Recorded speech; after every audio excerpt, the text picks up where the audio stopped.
try to put into that house a sense of unity of the altogether that makes it part of its site. If the thing is successful, the architect's effort, you can't imagine that house anywhere than right where it is. It's a part of its environment, and it graces its environment rather than disgraces it.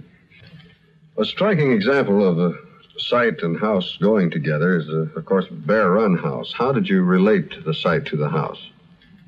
Well, there was a rock ledge bank beside the waterfall, and the natural thing seemed to be to cantilever the house from the rock bank over the fall. See, and the Bear Run House came into possession of concrete and steel with which to build a house, and of course, the grammar of that house cleared up on that basis, and then, of course, Mr. Kaufman's love for a beautiful site. He loved the site where the house was built, and he liked to listen to the waterfall. So that was a prime motive in the design.